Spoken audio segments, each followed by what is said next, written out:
speaker will discuss about mobile backhaul links, consumer broadband data beamed to the remotest corners of the globe, and a lot more. Our speaker for this fireside chat is Pradeep Kaul, President and CEO, Hughes Systique Corporation.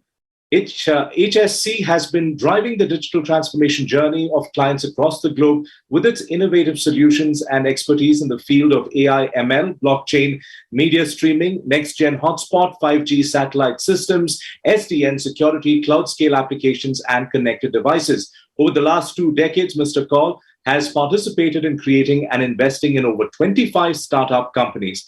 This session is moderated by Siddhant Rastogi, Managing Partner and Global Head, Zinnov. Siddhant has engaged with Fortune 500 companies to execute and transform their engineering global innovation strategy. He is an expert in automotive and automation domains. Pleasure to have you both join us this evening, and over to you, Siddhant. Hey, thank you, Justin, for the kind introduction, and thank you, NASSCOM, for having this amazing session. Pradeep, it's such a pleasure to have you here with us.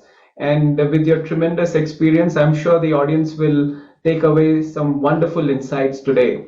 And we are here to discuss one of the cutting edge of technology aspects that we have seen evolve significantly over the last 1 decade.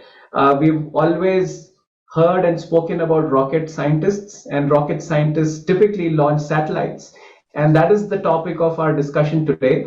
And Pradeep has spent a lifetime, I just can't even count, say about 4 decades, looking at just satellites. And I don't think we could have had anybody better than Pradeep to enlighten us on what are these satellite-based services that we have, and how they have the potential to significantly transform the way we live and operate, especially in the near future. So thank you again, Pradeep, for joining us. Maybe let me just start with a very simple question. In all the years that you have been working very closely in this space, according to you, what would be the top 2 or 3 big evolutions that have taken place in terms of either technology advances or in terms of commercialization, or some use cases that you believe that have significantly changed the way people perceive and people live through the satellite-based systems? Well, first, let me thank you, Siddhant, for this opportunity to have this conversation. The topic, obviously, as you point out, is very broad and very long. So I'll have to select a few of the stories that I've experienced.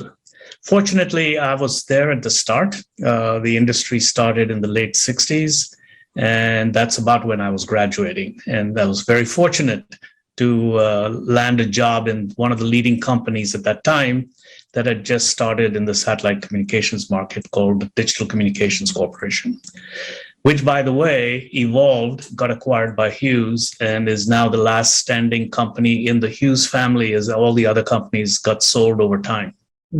And so we retain the name now, Hughes Communications. Having said that, when satellite communications got started, if you remember, the triggering event was the Russians' competition with the US, with Sputnik, and President Kennedy officially launched the business in the United States, creating an office, and with that, ComSat was born. And ComSat then led to international consortium of satellite operators called Intelsat, and there's about 150 member countries that initially created a market immediately for satellite communications in the international trunking business. Had that not happened, the terrestrial model would continue serving the world quite well, but perhaps not as differently as the satellite world, which we will discuss today. So the satellite architecture that was selected was called geostationary satellites, and it had certain attributes that made it economical and appropriate for these kinds of markets. A geostationary satellite is not really stationary. It's rotating around the Earth at a very high speed. Okay, but it's at the optimum altitude at 22,000 miles up, whereby it rotates around the Earth in 24 hours and hence appears from the ground to be stationary. So it's the ideal repeater, if you may. Every satellite system at its root is a repeater. You send a signal up, it bounces off of the satellite and comes back down. And how you use it, et cetera, varies quite a bit over time and use cases and things like that, right? So for the last 4 decades, as you pointed out, geostationary satellites have been the predominant commercial way of building satellite communications. And they're all over the world now. India has them, Europe has them, US, Latin America, et cetera. And the 4 decades has not been static. Economically, you had to create services that were cheaper in cost, higher speed, extra capacity per city because the use cases increase. So there's been a continuing engineering evolution. For example, in the satellite end of it, you were getting more and more transponders per square foot of satellite or pound of satellite. You were getting frequency reuse architectures very similar to the cellular world today. On the terrestrial side, the Earth stations that talk to the satellite used to start at about $100,000 per site. They're less than $100 per site today. So as those economics shift, the markets you can serve also change, right? So the markets they used to serve, i.e. the international trunking market, transitioned over time to domestic markets for enterprises, connecting enterprise buildings that are spread throughout the country, all the way down to the home directly.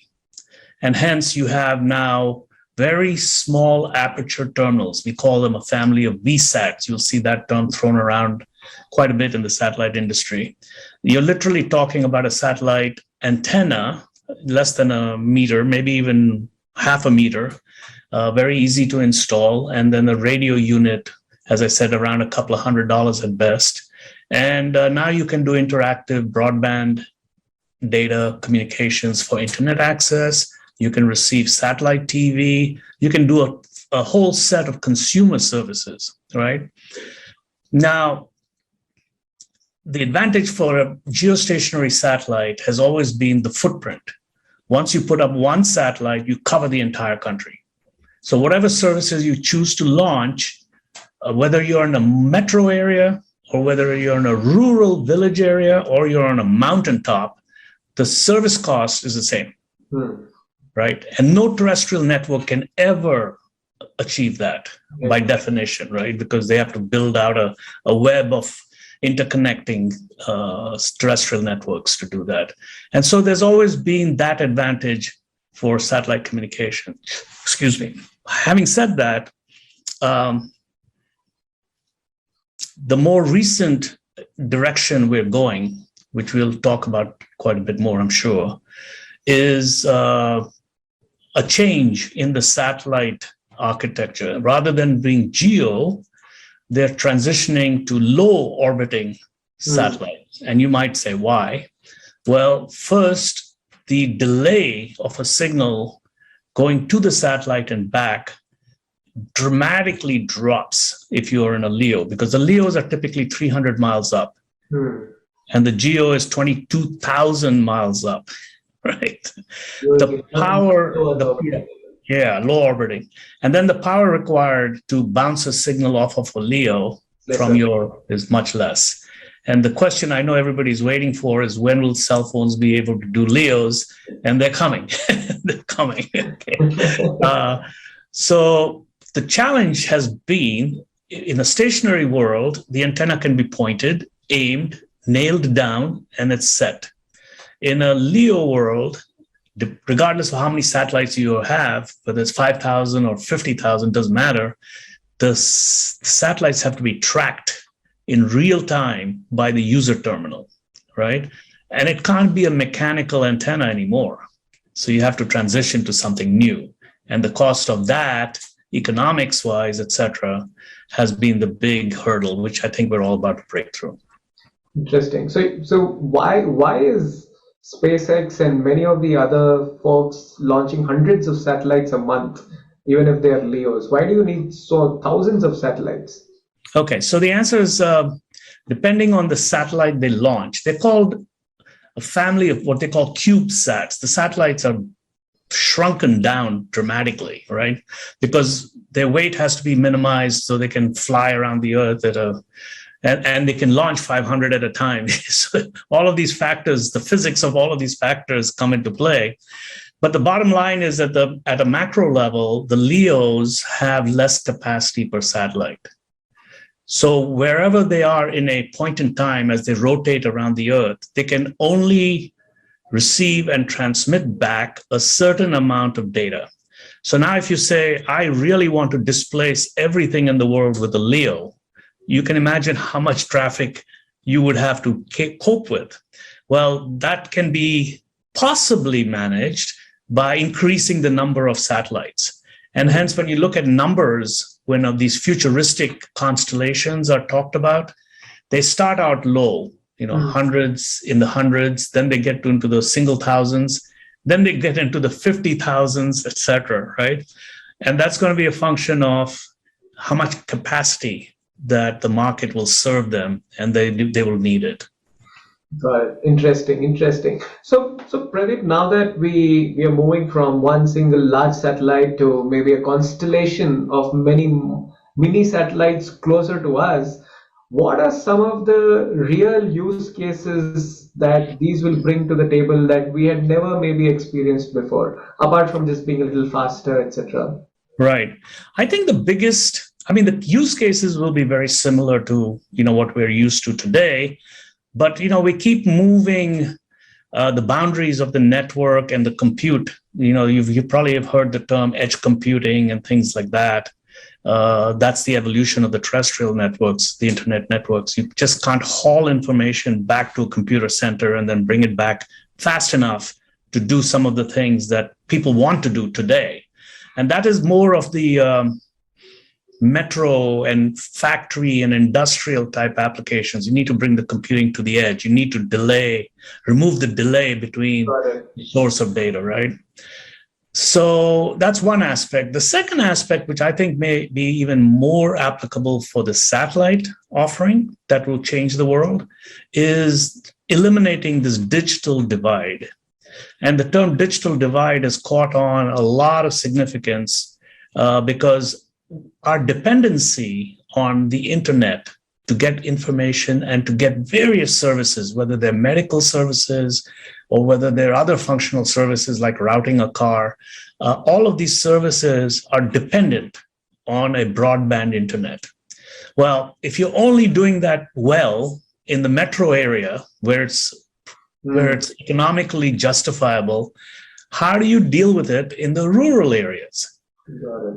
You're right. And so some of these services, when I used to work for General Motors, I know you work for the automobile industry as well, to get GM to shift their cars to support cellular, I'm talking about 25, 30 years ago, was almost impossible because they said, hey, I sell cars in small towns in USA. And if you don't have adequate coverage there and you're building a service depending on that coverage, I can't do it. I can't say to people, buy my Ford, in Detroit only. Don't buy it in some place in Indiana. The billions of dollars being spent on fiber optic cable, etc., can actually be substituted or maybe supplanted by having these constellation of satellites and giving the same level of service to the most rural of places across the globe. That's the key. In the urban areas, it'll be really competitive because the terrestrial networks will be able to do it. These new LEO broadband services will be able to do it, and they'll fight. But then when you get to the digital divide side, you cross over to the less populated areas, there will be very little competition. In fact, you're going to start getting government subsidies, and they're already doing it now, to the service operators to promote them, to do this. And that is going to be critical. I mean, a child getting educated in a small town or in a village, you can't make him productive if you don't give him the same level of services that we would enjoy in the metro areas, right? So these satellite networks are going to have a huge advantage in overcoming what they call this digital divide. Got it. So Pradeep, I know we have about 5-7 minutes. I have two questions, right? One is more in terms of the overall corporates and the enterprise companies. We spoke a lot about how customers like you and me will benefit or can benefit. But if you're a corporate, either in manufacturing or in products, etc., what would be the top 2-3 things that they can look forward to when all of this is happening? So I'll give you an example in the United States, because that's where I'm based these days. When we started the enterprise side of our services, the country was going through a deregulation of their phone networks. It's happened in India to some degree as well. So this beautiful Ma Bell AT&T operated network, albeit was not evolving much, hence the deregulation, but it was stable. So if you had a corporation that had plants in 20 states out of the 50 odd states, you could go to one entity and communicate or get service from them in some form of uniform basis, right? When the deregulation occurred in the US, suddenly it created 7 regional Bell operating companies and inter-exchange carriers, et cetera, et cetera.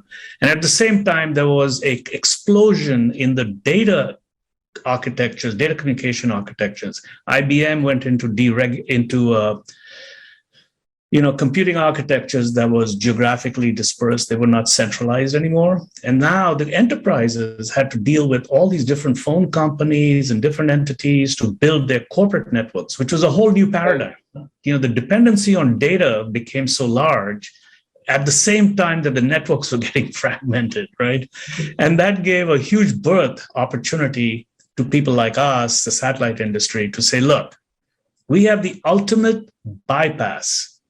We'll put a terminal on your roof anywhere in the country in 3 days, and you can have your network operating and running, and all your computers can talk to each other, et cetera. That was the birth of enterprise networks for data communications in the satellite industry. Right. And I think that'll still continue. I mean, when you go to somebody like a Walmart or these large dispersed companies, the person who's accountable for the computing services, if he can manage his entire network through one vendor, independent of everybody else, it's a huge, huge operational savings. Right. So I think that'll continue. The problem was the speeds. The satellite industry was always lagging compared to the fiber industry and the other industries, but they're catching up with technological advances. So it should be fun to watch. Yeah, absolutely exciting. And I think that's a good segue to, almost my final question, where, so Pradeep, you've seen this for so many years, right? But if we were to, imagine us having this conversation, say 5 to 10 years from now, what would be those top 2 or 3 amazing things that we would have already witnessed in these 5-10 years through satellites? Right. That's a very challenging question. If I look at my experiences decade-wide, I would probably have failed every time answering that question. But what I've learned as well through the history is every time there is a challenge, the engineering communities seem to find solutions. For example, the LEO orbiting satellites, huge technological challenge. Can you imagine tracking tens of thousands of satellites in real time, being able to predict by design where they're going to provide coverage at an instant in time? They're talking about intra-satellite links now so that they can communicate between satellites to carry the traffic versus going back down to the ground until it reaches the location you want. But having said that, to achieve, that was known if you could economically do it, but the biggest challenge was the user terminal, right? Yeah. And if you could build a user terminal that could track these moving satellites while you yourself are moving, you got both ends moving. And you got to maintain a quality in that signal that can maintain that link. I think we're at the threshold where that can be done economically. I think you might have heard recently, baby step, Apple announcing, their integrated iPhone services. 14, yeah. Yeah. So they put it at a low end. It can send out a text message basically for an SOS or whatever. Amplify that into full video, full voice, transparent to anything you've used like today. No, you can't tell any difference. And you can go up the mountain and do it, right? In fact, when our company Hughes was being acquired by another gentleman, we've gone through many transitions. We had a satellite service we had launched with the Arab Emirates called Thuraya.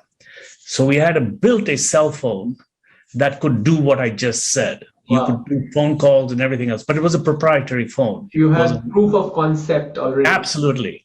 And so the best proof was, I won't mention his name, but he was the owner of the other company, said to us, hey, I'm going to climb a mountain in Africa, Kilimanjaro, and I would like to take 2 of your phones for my own safety because I'm having my family with me. And we shipped him off 2 phones. He came back and was thrilled. He had service everywhere, wherever he went. Eventually bought the company. That's nice. Okay, excellent. Wow, amazing. Let's hope not just CEOs, but everyone everywhere would be able to do so. Excellent, Pradeep. I think this has been a fascinating and a thrilling conversation. At least for me, I really, really enjoyed whatever short duration we had. Completely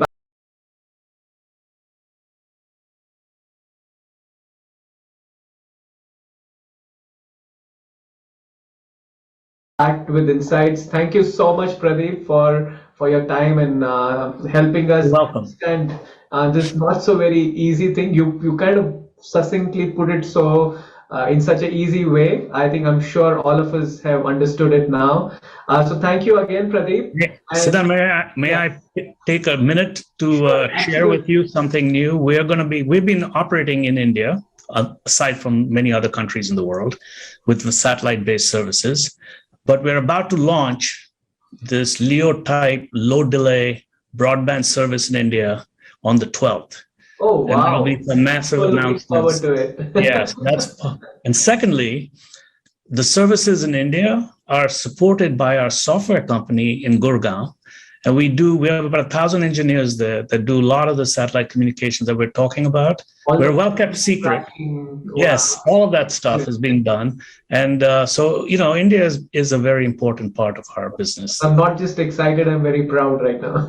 Yes, I am as well. Thank you. Excellent. So this is so amazing, Pradeep. Thank you so much. And thank you again, NASSCOM, for allowing us to listen to Pradeep so well.